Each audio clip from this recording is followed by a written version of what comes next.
of Serbia. We are talking to students for the second time, but for the first time online, within the project Serbia's place in the Euro-Atlantic Council of Serbia. Euro-Atlantic Community, sorry. Students of the Faculty of Law in Niš listen and watch us. His Excellency, the Ambassador of the United States of America, Kristofer Hil, is with us today. Professor of the Faculty of Security, Zoran Dragišić, and His Excellency, the Ambassador of Bulgaria, Petko Dojkov, will address to you. Mr. Dojkov is our host. We speak to all of you from Embassy of Bulgaria here in Belgrade. After the introductory remarks, we will have a period for question and answers. You're gonna ask us whatever you want regarding to this topic. On writing, you have possibility to write that questions. Our guest, like me, will be happy to answer any of your questions. The unfortunate war in Ukraine reinforces the importance of this topic in Serbia itself, and the Euro-Atlantic Council of Serbia will do everything it can to explain to the citizens of Serbia, especially young people, especially students, all the advance of such a position. That's the reason why we create Euro-Atlantic Council of Serbia, like NGO. We are politicians, we are MPs, Mr. Dragišić and me, but we see the potential in this kind of organization and this kind of work, and that's the reason why we organize less than 1 year ago this Euro-Atlantic Council of Serbia. This is our starting point, but we have a big ambition to become maybe the strongest think tank on Western Balkan regarding to security and defense issues. That's all from me now. First, I'm honored to introduce you and to ask him to address to you His Excellency, Mr. Kristofer Hil. Well, thank you very much, and thank you so much for the opportunity to come here and have the pleasure of addressing students at the university, at the law faculty at the University of Niš. I look forward to getting down to Niš as soon as I can. I've only arrived in Belgrade just a little more than 1 week ago, so I have a lot of things I need to do here, but very soon I hope to get on the road and visit places like Niš, and I promise you I'll get to Niš very soon. I just want to congratulate all who've been involved in this, in kind of keeping this focus on Euro-Atlantic systems. I can't think of a more important time for that because I think we live in very interesting times, and I will be discussing those for the next few minutes. I would also like to thank very much Ambassador Dojkov. We're here in the Bulgarian embassy. You know, I previously served in Belgrade. I don't think I ever visited the Bulgarian embassy, and I think Ambassador, forgive me, but I think we had a different relationship back then, way before 1989, but it used to be quite different. But today, I think we are very honored to call Bulgaria not only our friend, but also our partner in the alliance. We are allies with Bulgaria. Perhaps if you had written a history book in the 1930s, it would not have been anticipated, but now it's reality. I think every country, the first responsibility of every country is and every government really is to provide for its defense. And how you provide for defense is, of course, going to be up to individual country to decide. Some countries believe that they should provide everything for their own defense, their own weapons, their own everything, and not worry too much about what their relations are with others because they have their own provisions for their own defense. But I think other countries, more wisely, have determined that it is better to have friends, it is better to have be in alliances, it's better to work with others and to provide for a common defense. And I think at no time in recent history has that proposition been more clear than it has been in this post-February 24th period that we now live in. You know, in the United States, I think perhaps all over the world, we would talk about a post-9/11 period, that is a period of history that followed the September attack on the U.S. by Al-Qaeda, September in 2001. And I think there was an understanding at that time that that changed everything, and that we had to look at things very differently in foreign policy and domestic policies. A lot of changes after September 11th, 2001. I think a similar kind of mentality will emerge in this post-February 24th, 2022 era, the day when Russia didn't even declare war on its neighbor, but rather simply attacked its neighbor. This has extraordinary implications, not just for the very brave and beleaguered people of Ukraine, but it has implications for the world around. After all, to some extent, one looks for global governance. That's not global government, but global governance, the set of institutions, whether regional defense organizations or the United Nations itself, that puts very great stress on global governance and and how these things can be organized, because after all, Russia is a member of the UN Security Council. They have veto rights. They're a permanent member of the Security Council.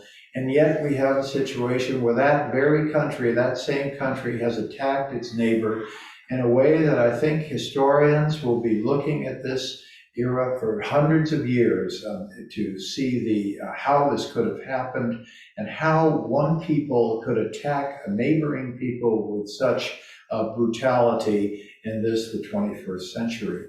And so I think we have to look at this and to see how we are prepared to deal with it and how we are prepared to deal with future such happenings.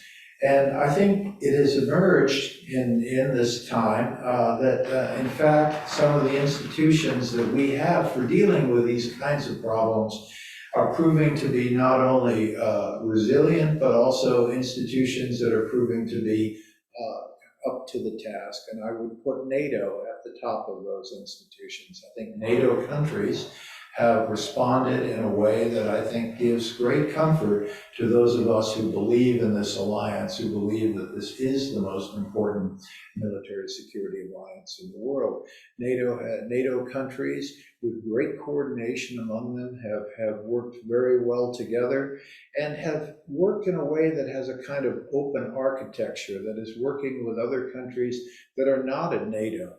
For example, some countries which have been famed for their neutrality over the centuries, such as Switzerland, a country that really invented the word neutrality, has been very active in its own efforts to help the Ukrainian people. Other countries that have also been very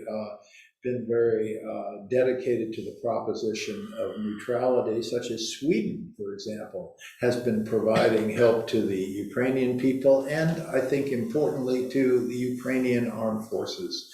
So we have seen a capacity of European countries to work together and to work with NATO countries to try to coordinate deliveries of things and to try to deal with this great challenge to world order. Of course, many countries have different approaches to these issues, and of course, Serbia is one of those.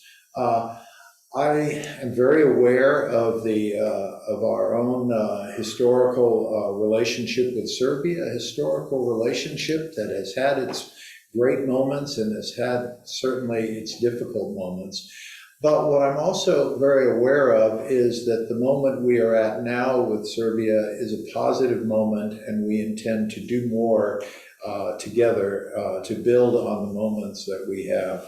We have been closer together today than we've been in the past. And I think certainly given Serbia's consistent policy of at the United Nations and UN votes to criticize and frankly to condemn this violation of Ukrainian sovereignty, these are positions that we wholeheartedly share, and I look forward to a relationship that will be tested through these times, but as a result of the testing that we have through these difficult times, we will come to be closer to Serbia.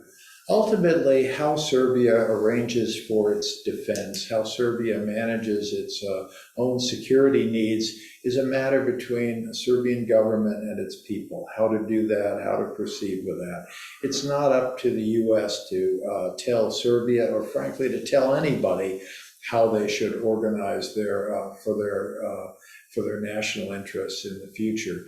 But it is in our interest to work with Serbia, and we're very proud of the relationship that we have developed with Serbia in recent years, and the relationship that we intend to continue. We are prepared to move ahead as Serbia is prepared to move ahead. We are prepared to work with Serbs in a spirit of openness and mutual respect. And I think that is certainly our expectation going forward.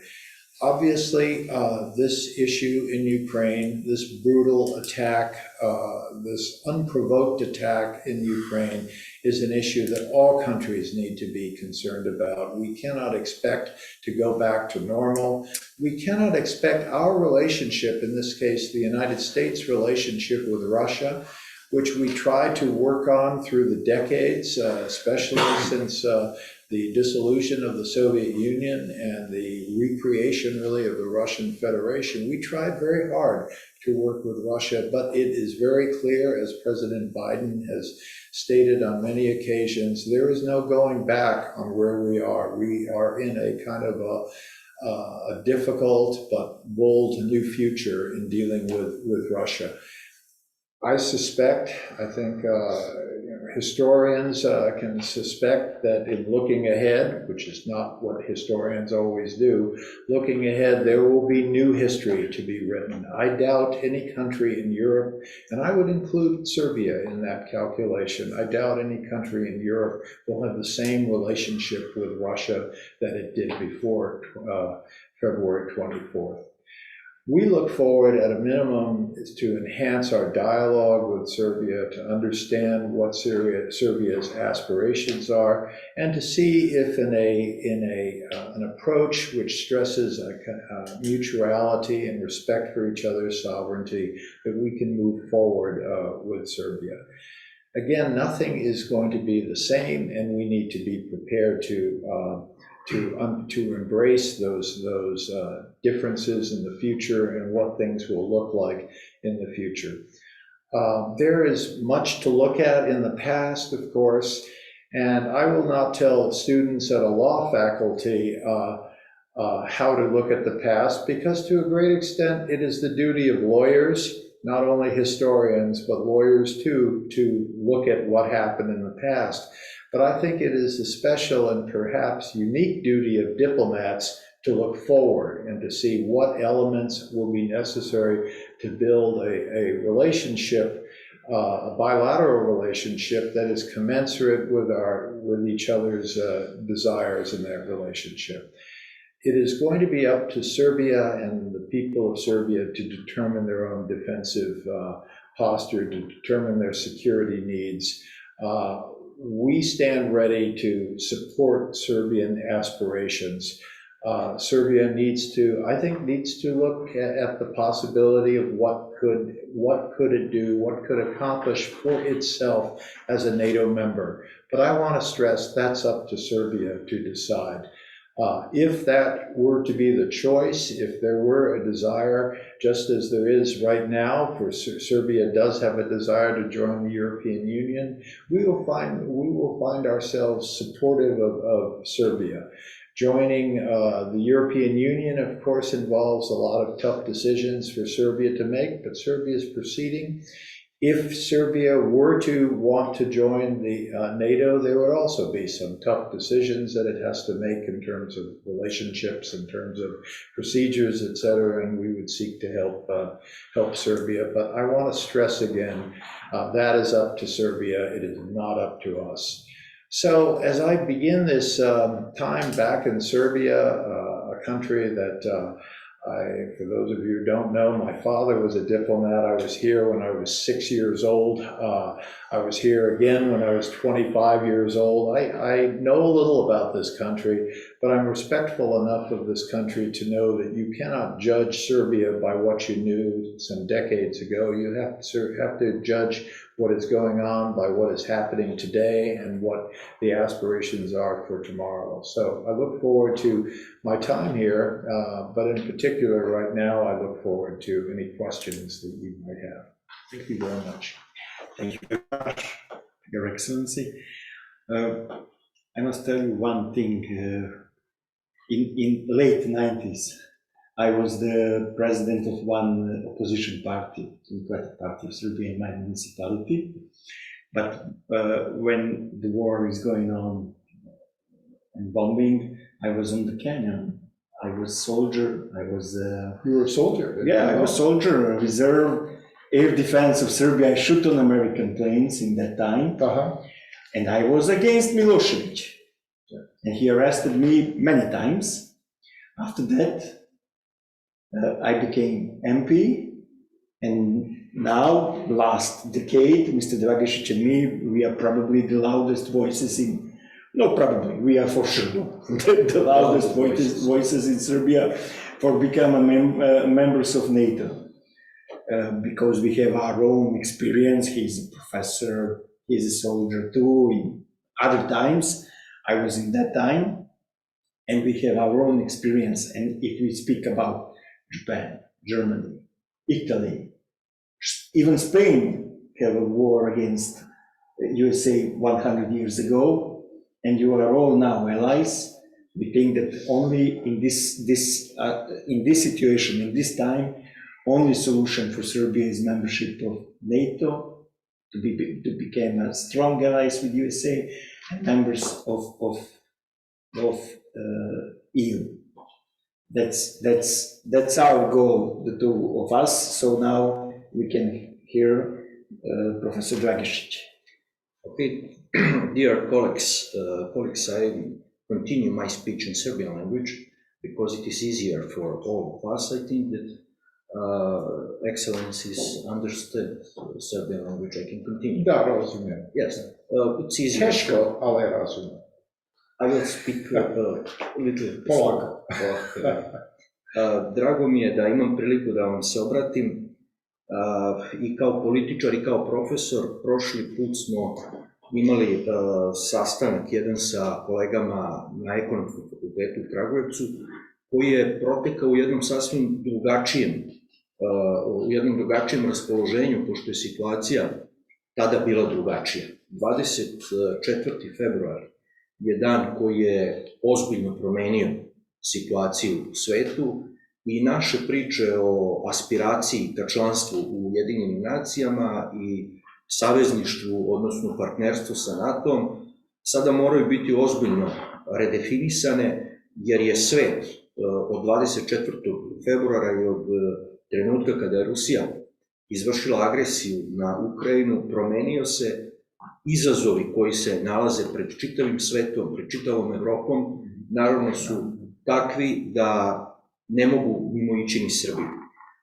Srbija, ovo nije trenutak kada možete biti neutralni. Neutralnost, ona ima svoje više različitih oblika. Dakle, klasična neutralnost gotovo da više i ne postoji. Ona je proizvod vestfalskog poretka, to vi kao pravnici jako dobro znate.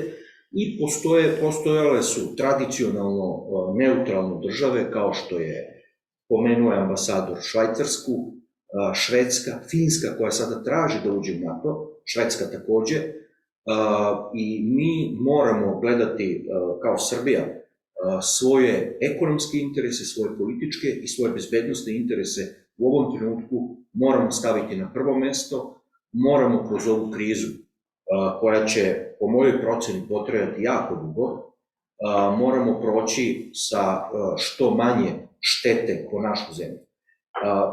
Pošto u svakom zlu, kažu, ima i nešto dobro, ova agresija koja se dogodila na Ukrajinu je ujedinila evropske zemlje, ujedinila je NATO, ponovo svi nesporazumi koji su postojali unutar te dve organizacije su preko noći prevaziđeni zato što su ugrožene temeljne vrednosti na kojima te organizacije počivaju.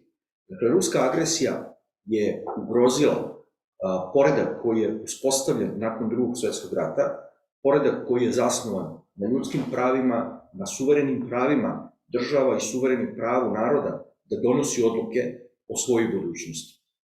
Rusija je lansirala jednu novu ideologiju koju moj kolega Zoran Dragišić u svom najnovijem tekstu naziva rusizam i pokušavamo da prosto tu ideologiju, da kažem da je dekonstruišemo, da vidimo koji su to ciljevi, šta je to što Putinova Rusija želi u ovom svetu, šta je to što ona želi od svojih suseda, šta je ono što želi od onoga što oni nazivaju Zapad i tako dalje. I koje je mesto Srbije u svemu tome? Kažu, Dante je rekao da su najvrelija mesta u paklu rezervisana za one koji u vremenima kada se morate opredeliti, kada je pitanje, nije pitanje više politike, nego je pitanje morala, da se morate opredeliti prema tome, morate se opredeliti prema stradanju nedužnih civila u Buči, prema strahovitim masakrima, uništavanju čitavih gradova u Ukrajini. Dakle, mi ne možemo biti po strani od toga i meni je veoma drago da je Srbija u Generalnoj skupštini Ujedinjenih nacija glasala onako kako je glasala, da se priključila većini civilizovanog čovečanstva koja se tome protivi, ali mi ćemo u budućnosti i svoje ekonomske probleme, koji su vidljivi, dakle energetske pre svega, zatim probleme vezane za inflaciju, za monetarnu stabilnost i tako dalje, sve ono što sa čim se danas suočavaju evropske zemlje kao posledicom ove krize, rešit ćemo ih mnogo lakše ako budemo bliže sarađivali sa našim partnerima, sa našim prijateljima iz Evropske unije. Posebno je potrebna čvršća saradnja sa Sjedinjenim Američkim Državama, jer ne treba zaboraviti da su Sjedinjene Američke Države kao pojedinačna zemlja najveći donator Srbiji, najviše novca je donirano, preko 2 milijarde dolara, preko 4, blizu 5 milijardi dolara prema poslednjim mojim informacijama su direktne investicije iz Sjedinjenih Američkih Država. Ako svemu tome dodamo da gotovo naša celokupna ekonomska saradnja, trgovina, ekonomska razmena vezana za zemlje Evropske unije, vezana je za naše neposredno susedstvo i za Sjedinjene Američke Države. Dakle, ono što Srbija u ovom trenutku je ultimativno da uradi, to je da kao najveća zemlja Zapadnog Balkana i kao pokretač inicijative Open Balkan, to je čuvanje stabilnosti, čuvanje dobrih odnosa sa susednim zemljama, jer ne treba zaboraviti da smo mi ovde izloženi ozbiljnim hibridnim dejstvima ruske propagande i to ne od juče, da je ideja da se poremete regionalni odnosi, da se izazovu sukobi na Balkanu kako bi se skrenula pažnja sa onoga što se dešava u Ukrajini. Mi kao Srbija, kao država moramo biti apsolutno svesni da se i takva opasnost nadvija nad nas i odluke koje smo dugo premišljali, donosili, različite političke garniture su se u Srbiji od 2000. godine, praktično od pada Slobodana Miloševića, ovde izmenjale sa skeptičnim odnosom prema NATO-u, sa razmišljanjem da li Srbija tamo treba da ide ili ne, sa pominjanjem 99. godine i tako dalje. Sve te stvari u ovoj situaciji koja se dogodila nakon 24. februara, sada gube apsolutno na značaju. Sada je najvažnija stvar kako će Srbija očuvati vlastitu stabilnost, kako ćemo doprineti regionalnoj stabilnosti i kako kao država koja ima važno mesto u ovom delu Evrope sa svim evropskim saveznicima, Sjedinjenim Američkim Državama, Kanadom, Australijom, dakle svim zemljama koje zajedno se bore protiv ove agresije, u kojoj meri možemo dati doprinos smirivanju i stabilizaciji situacije. To će biti ono što će prvo uticati na naš život sada, onako kako ga živimo, ali to je ono što će u velikoj meri definisati sudbinu Srbije u budućnosti. I završit ću s ovim, mi smo imali priliku 89. 90. godine, naše tadašnje rukovodstvo nije prepoznalo duh vremena koji je tada postojao. Mislim da je trenutak, to kažu nemački klasični filozofi, Zeitgeist, spirit of time. Sada je vreme da dobro prepoznamo šta se dešava i da donesemo političke odluke, ekonomske odluke i bezbednosne odluke u skladu sa tim vremenom. Naravno, ja kao političar, kao član parlamenta Srbije ću učiniti sve što bude mogao i moj kolega Dragan Šormaz da jedna takva politika u Srbiji postane mainstream politika. Hvala vam, ako bude nekih pitanja, spreman sam da odgovorim. Hvala profesore Dragišiću, thank you very much. Pa da na srpskom jeziku, pošto želim da budem precizan, jedan podatak kažem, gospodin Dragišić je govorio o ciframa nekim, ali ne znam da li znate ovo. Donacije iz Evropske unije i Sjedinjenih Američkih Država za poslednjih 20 godina su veće, donacije, pokloni, su veće nego investicije Rusije i Kine zajedno kad se spoje. That's the difference. That's the situation in Serbia. But if you speak with ordinary citizens, they have in their own mind, they think that situation is otherwise.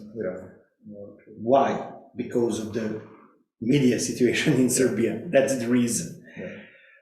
And that's the one of our goals in Evroatlantic Council of Serbia, to try to speak, especially with young people, especially with students, to change that, to prepare them to recognize lie from the truth, propaganda from the situation that is true situation. So now, next who will address to you is our host, His Excellency Petko Dojkov, Ambassador of Republic of Bulgaria in Serbia. Thank you very much, Mr. Šormaz. I would like to begin by saying that I'm extremely grateful for the invitation you have extended to us to participate in your event. I'm also very glad to be in the company of Ambassador Hil, who is very actively supporting the series of events you are going to organize in the context of the project you are currently carrying out. It's been very interesting to me to be in the company of Professor Dragišić. I have listened carefully to what you have said. Thank you again, and I'm really delighted to be with the young people, the students from the University of Niš, the Faculty of Law. I wanted to say that we host this event in the context of the function our embassy is currently performing in 2021 and 2022. Our embassy in Belgrade has the function of a NATO contact point embassy. In this context, we have conducted a series of events the previous year, and we succeeded in attracting representatives of the diplomatic circles, of the academia, the non-governmental sector. We are working very closely in contact with with the official institutions, namely the Ministry of Foreign Affairs and the Ministry of Defense. In the second year of our term, we have thought of addressing a different audience, the younger population of the country, and for me this is really a very good opportunity to be with you now, and therefore I am grateful for the invitation and the opportunity to be with the distinguished speakers who had the floor before me. For Bulgaria, Serbia is a very important country. Serbia is a partner and Serbia is a neighbor. We have lived together for centuries, and our thinking in Sofia, in Bulgaria, is that we have a common future. We have to work for this common future, and we have to be together.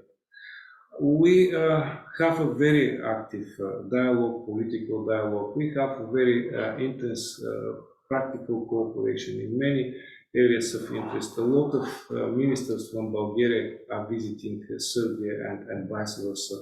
Now we are waiting for the new government in Belgrade to be in place so that we could continue our bilateral cooperation projects. What we want to achieve further is to be even closer in the context of one of Serbia's foreign policy priorities. Serbia is on its way to the EU membership, and Bulgaria is very supportive when it comes to this process. We are supportive because we ourselves have gone the same way. We have gone through the different stages of preparation, and now that we are already a member of the European family, we very much enjoy the opportunity to be together, to work together with other countries and to pursue common goals and objectives. We know that the European perspective of Serbia and the countries from this region, the Western Balkans, is something very important. This perspective should be reliable. We are trying our best, and we shall keep assisting within our potential and our abilities to do so. We see the membership of Serbia in the EU from a purely civilizational point of view. It would mean more cooperation, it will mean more connectivity in this part of the region. It will mean more prosperity for the countries from this region. This is what, at the end of the day, the governments of our countries are trying to achieve.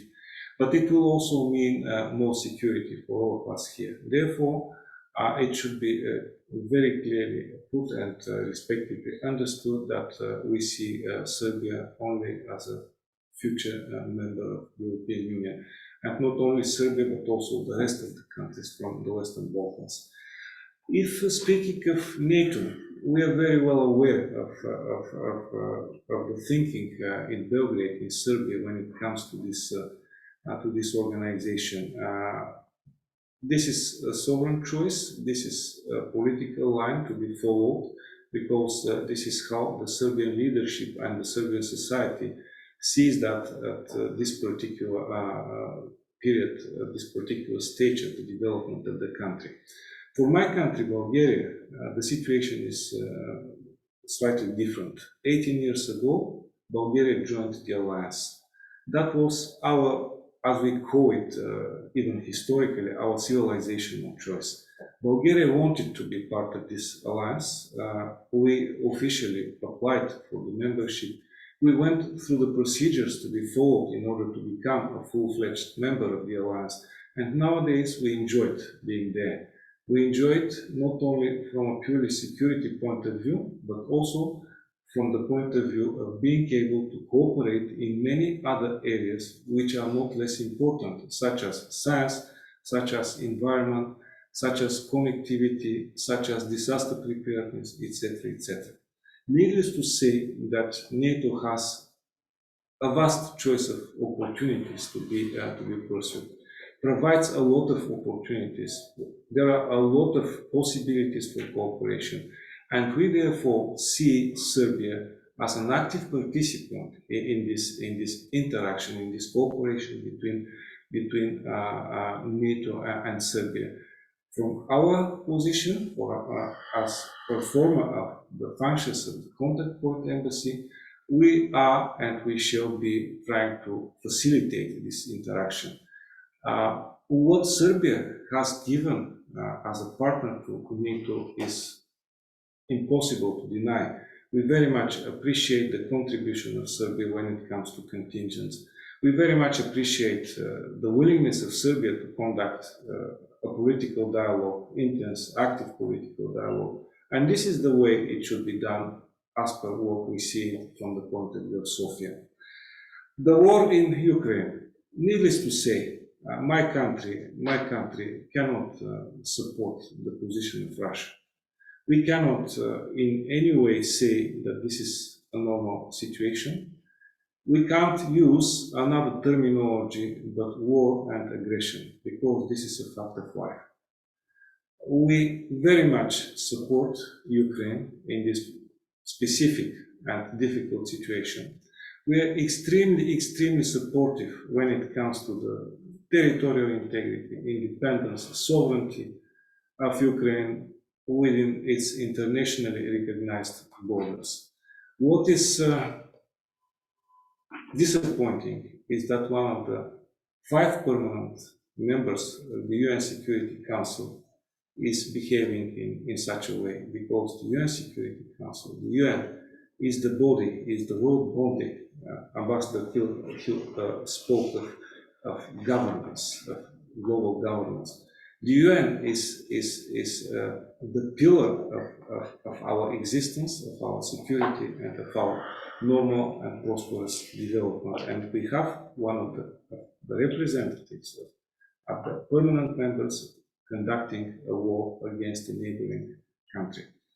What we could do is, except for the moral support for Ukraine, is to collectively, together with the other members of the European Union and NATO, supporting Ukraine. We are also hosting a lot of Ukrainian refugees.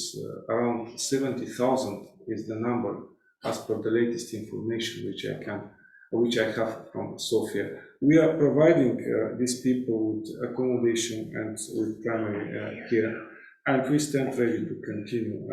We certainly want to have peace in Ukraine, the sooner the better. Our understanding is that the war against Ukraine has changed completely the situation, not only in our neighborhood, but also on the European continent and globally as well. I'll stop here. I thank you very much once again for being able to be with you, young people. And as the previous speakers, I also stand ready to answer any questions you may wish to have. Thank you. Thank you very much, Ambassador. We have now time. Darko, you are ready with questions? Okay. So far we have several questions. We will not read all of them. The first question is for the Mr. Ambassador Kristofer Hil, and the student from the NJ.E asked something like this. There is an idea about renovation, fresh start approach in terms of the US-Serbia relationship. The conflict in Ukraine is a factor that requires overcoming the general discussions about this issue and to go forward in order to get more concrete measures beyond that plain phase. And so, what is the taxonomy of incentives for the renovation, fresh start approach and directing US-Serbia relationship in the prudent and true manner? This is the question from the NJ.E. Well, let me say, first of all, it's a very good question, and it's the question that I think causes many of us to think about what is the way forward here. Clearly, it is in everyone's interest that this aggression stop. It is in everyone's interest that Russia comes to understand that this is simply not a way that states can conduct their affairs with others. So I think it is important that Russia understands that it has absolutely no support in this display of aggression. So I know that with respect to the U.S. and Serbia, we have to, first of all, build on the areas that we agree. And I think we agree on the fundamental points that this is an aggression and needs to be condemned. I think the capacity to find common ground on the fundamental points will, I think, lead us to more common ground on other issues. It is very important, I know the history here, it's very important that we respect Serbia's own viewpoint on issues and of course respect Serbia's sovereignty on these questions, but we need to build on our agreements, build on our common understandings, and try to do more. You know, in a dark moment like this, in a difficult moment like this, sometimes these difficult and I would say chaotic moments can lead to some possibilities of cooperation that might not have been thought of before. In short, I think this frankly hideous moment of aggression of one neighbor against another can lead to even a deepening of U.S.-Serbian cooperation, a wider field of maneuver for such cooperation. And I hope if that exists, we can find it and make use of it. Thank you, Mr. Hil. Thank you. We have another question, or somebody wants to comment something? No. Okay, the next question is for the Mr. Ambassador of Bulgaria. Somebody asked, can we say what is the crucial benefits which Bulgaria qualified when joined NATO and the EU, and which examples we can use for the Serbia in this situation as drive for the stronger Euro-Atlantic connections or even stronger joining to the European Union? Thank you, Mr. Ambassador. I thank you very much for the question. I will be very brief and I'll try to give you some practical examples. If speaking of our membership of the European Union, the figures would say that for the period of our membership, the standard of living of the average Bulgarian has increased twice. The Bulgarians have become twice richer than they used to be before joining the European Union. This is, of course, the first point. What, at least to me, is more important is the fact of belonging to a family, the family with their rules. Once you are part of the family, you behave adequately, you behave in such a way that you pursue common objectives. Needless to say that we live on this continent, and it is not a normal situation when we have a division in the middle or in one of the parts of the continent.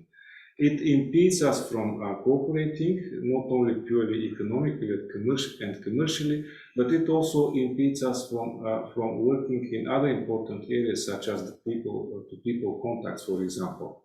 When it comes to NATO, well, it is obvious. This is our choice when it comes to security. NATO is the guarantor of our security. From an alliance of 12, this organization has grown to an alliance of 30, and Bulgaria is part of this. As I said, NATO is the guarantor for the security of my country, and Bulgaria tries to perform in the best possible way in its capacity of a member of this alliance, full-fledged member. What could be said as a conclusion is except from the purely practical usefulness of being a member of this and the other alliance, it is also very important that you have the sense of belonging to one of the two most prestigious clubs worldwide. So this is what I could say briefly as a reply to the question. Thank you. Thank you again. Thank you, Mr. Ambassador. I want to add some to this. We heard. Čuli smo on Serbian for students to be more precizniji. Znači, čuli smo tačnu izjavu ambasadora o tome koliko je to mnogo značilo za Bugarsku. Ali pogledajte jedan drugi primer. Država koja je ranije postala član Evropske unije i NATO-a pre Bugarske je Poljska. Bruto domaći proizvod, or GDP, Poland, is 10 times, 10 puta veći nego što je bio u trenutku učlanjenja. Ovde smo čuli da je duplo veći standard građana, znači u Poljskoj je 10 puta veći standard građana. I zato je veoma opasno ono što se dogodilo na početku agresije, u stvari čak pre početka agresije sa zahtevima Rusije, pre svega od Sjedinjenih Američkih Država, da se NATO povuče na granice od, ne znam, 97, something like 1997, something like that. 1997. Znate šta to znači za ove države, takozvane istočne Evrope, koji su sada članice NATO? Nesigurnost, kada bi to NATO recimo uradio, mada nema nijednu mogućnost da to uradi jer postoje ugovori, ali hipotetički, kada bi se, to bi značilo ogromnu nesigurnost za istočnu Evropu. Ali to i govori šta je ideja Putina. Ja sam ubeđen u to da je ideja Putina ponovo uspostavljanje Sovjetskog saveza, pa čak teritorijalno, ali čak i uticajem na one države na koje je bio u vreme Varšavskog pakta. I zato je za Srbiju veoma bitno da se pridruži ovim članicama kako bi bila prosperitetna, bolje napredovala i sigurnija. Thank you. Hvala. Evo baš. Next question. Upravo je ovo pitanje za vas, gospodine Šormaz. Pitanje je koliko sad piše ova ukrajinska kriza i situacija u kojoj se našla Rusija može uticati na međunarodnu poziciju Srbije i kakve su posledice po Srbiju u kontekstu ove krize. Professor Dragišić speaks about that. Now it's the spirit of time. Duh vremena je takav da mi ne smemo da pogrešimo kao što je Milošević pogrešio krajem 80-ih i početkom 90-ih. Ne smemo da pogrešimo. Profesor Dragišić i ja često koristimo termin koji je po nama precizniji. To je termin skandinavskih država o neutralnosti, koje ovih dana razgovaraju o tome da postanu članice NATO-a. Mi govorimo o tome da Srbija vodi politiku nesvrstavanja u vojne saveze. To ne znači da je Srbija neutralna. Lično ja o tome govorim poslednjih 10 godina u Skupštini i na mnogim televizijama i mnogi me zbog toga nazivaju raznim imenima, for example traitor, na primjer izdajnik i tako. Da bi pre nekoliko dana na javnom servisu na radio televiziji Srbije predsednik Vučić izjavio isto, da je Srbija samo vojno neutralna, ali da politički nije jer je kandidat za ulazak u Evropsku uniju. To što smo kandidati u ovoj situaciji, kada se, do you understand me? Kada se Evropska unija sprema da prihvati kandidature Ukrajine, Moldavije, Gruzije, da postanu zvanični kandidati za članstvo u Evropskoj uniji, kao što je Srbija u ovoj poziciji sada, onda Srbija mora ovo vreme da iskoristi, da pojača svoje napore, da otvori sve klastere do kraja ili poglavlja i da ubrza svoj put ka Evropskoj uniji. Kako bismo već posle narednih izbora u Evropskoj uniji, koji se bliže za 1-2-3 godine su, tako ambasador, Srbija bila blizu čitavog tog projekta kako bi vrlo brzo bila punopravna već pre ajde da kažemo, ja ne volim to sa godinama, ja bih voleo da bude već u narednom mandatu 2025. Ali da kažemo najkasnije 2030. potpuno punopravan član Evropske unije. Što se mene tiče i pre toga NATO je to veoma bitno. Znači, kada budemo i politički deo Evroatlantskog sveta i bezbednosno deo Evroatlantskog sveta, investicije u Srbiju će se povećati. Mi imamo, uz dužno poštovanje svih naših komšija, veliki administrativni kapacitet, jer je u Beogradu bio centar jedne velike države od preko 20 miliona stanovnika, Jugoslavije, ali mi imamo i obrazovane mlade ljude. 4. smo u Evropi i 10. u svetu po broju digitalnih radnika, što je podatak koji se slabo zna. To znači da Srbija u visokim tehnologijama koje donosi savezništvo sa Sjedinjenim Američkim Državama, ne govorimo o privatizacijama i otvaranju firmi gde se motaju kablići za autoindustriju, nego za visoke tehnologije, kao što su kompanije Microsoft, NCR, trenutno u Srbiji. To bi dovelo do značajnog rasta bruto domaćeg proizvoda u Srbiji i do povećanja radnih mesta i do mnogo većih plata, zarada i ovoga o čemu pričamo, duplo većeg standarda kao što je u Bugarskoj ili 10 puta većeg standarda kao što je u Poljskoj. Ja bih samo dodao...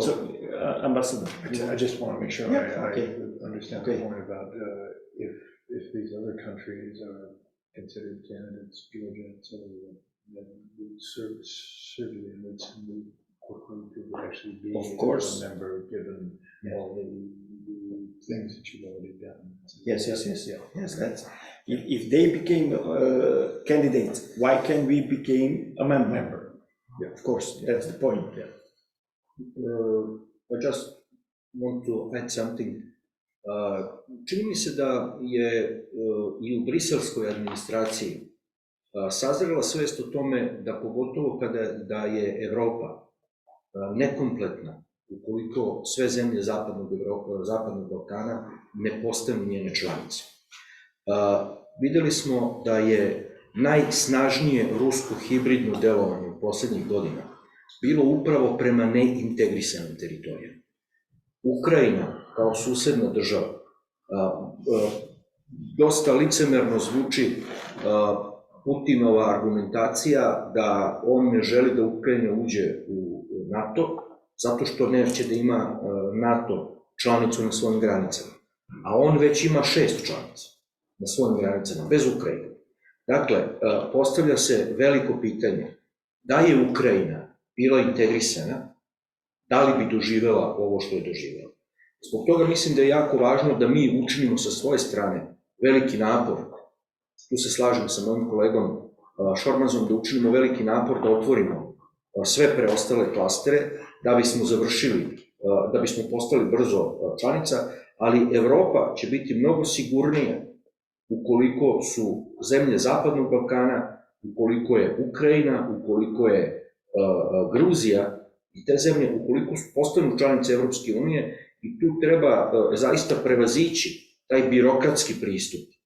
Treba gledati istini u oči, treba gledati u ovoj situaciji na koji način integrisati ceo evropski kontinent, učiniti ga područjem zajedničkih vrednosti pre svega, na kojima se onda može graditi i ekonomija, i politika, i bezbednost. Tamo imamo jedno pitanje, kaže, pitanje za profesora Zorana Dragišića, kada je govorio o članstvu u NATO-u, moramo da se zapitamo, ako je NATO svuda oko nas, zašto nam onda treba članstvo u NATO alijansi i od koga bi onda NATO trebao da nas brani? Pa upravo je u pitanju i sadržan odgovor.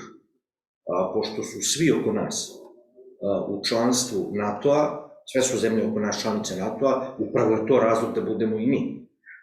Ne radi se sada ovde o pitanju od koga ćemo se braniti. Mi imamo u ovom trenutku, opet ću ponoviti, vrlo izražena hibridna dejstva iz Rusije prema nama, ali što je gospodin ambasador pomenuo, NATO ne treba ga posmatrati isključivo kao vojni savez. NATO je i politički savez i ekonomski savez. NATO, imali smo 2014. godine situaciju sa katastrofalnim poplavama u Srbiji, tada smo, naredne godine smo postali deo evropskog mehanizma civilne zaštite. Treba imati u vidu da je sistem bezbednosti Evropske unije, zajednička spoljna i bezbednosna politika, blisko vezana uz NATO i da je princip Evropske unije i NATO-a da se kapaciteti ne dupliraju.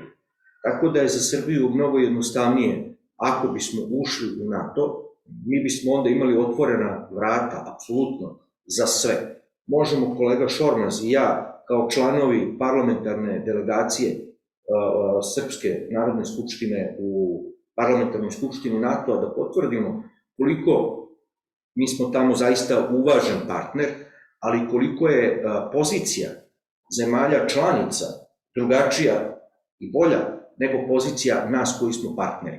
Tako da postoji mnogo razloga zbog kojih bi, a i sama činjenica da smo okruženi, da su svi oko nas u NATO-u, nije argument protiv, nego argument za da Srbija uđe u NATO.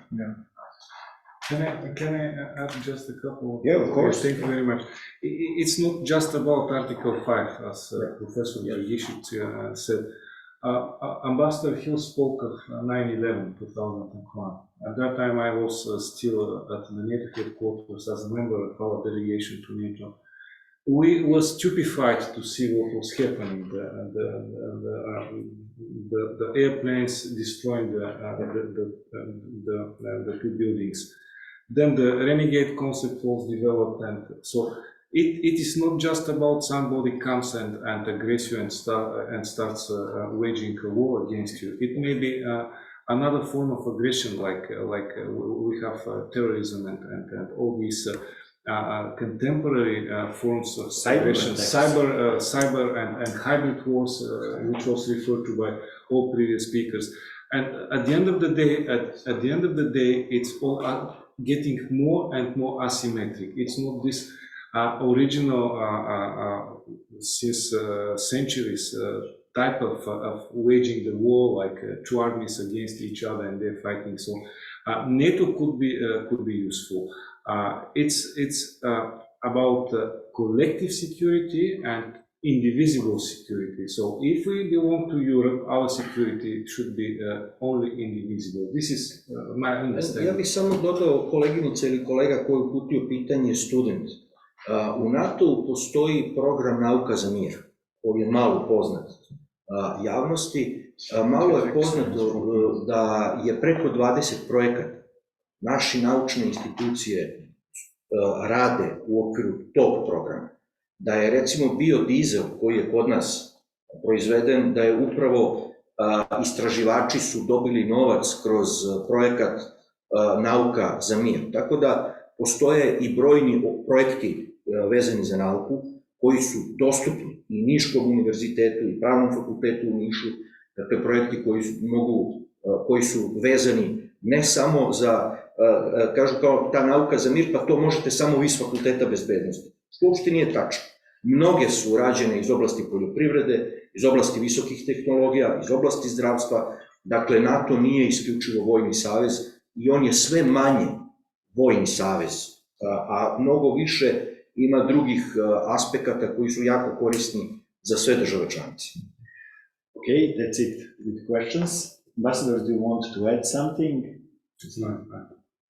Just to thank once again to the organizers and to the audience. Mr. Hil, I don't want to. everything you want. I don't want to prolong the program, but I just want to add my 100% agreement to the recent comments that this is not just about Article 5, this is not just about war. This is, I think someone said earlier, a civilizational issue. And with the kind of security that NATO provides, there are many external factors that will build on that security and in turn cause, as you were discussing, the extraordinary rise in economy and frankly relationships. It's to be in this very exclusive club is a good thing for most countries, but they have to make a decision whether to join. You said the right thing now, exclusive club. That's the reason why we organized Euro-Atlantic Council of Serbia. And that's the reason why we speak about Euro-Atlantic world. That's much more than EU. That's much more than NATO. It's something else. And it's much stronger. And that's the right place for Serbia. I'm sure for that. I'm 100% sure for that, that Euro-Atlantic world is a place for Serbia and for Serbian people and for better living. Thank you very much, Ambassador. You are a host, but okay, thank you, Professor, too. We will continue with this. We have several more meetings with other faculties on this topic with US Embassy. Thank you once more, Mr.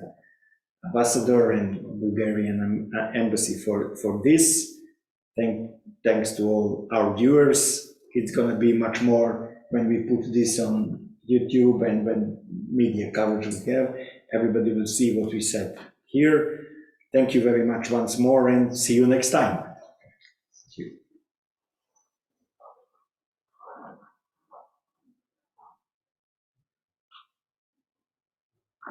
Yes. Okay.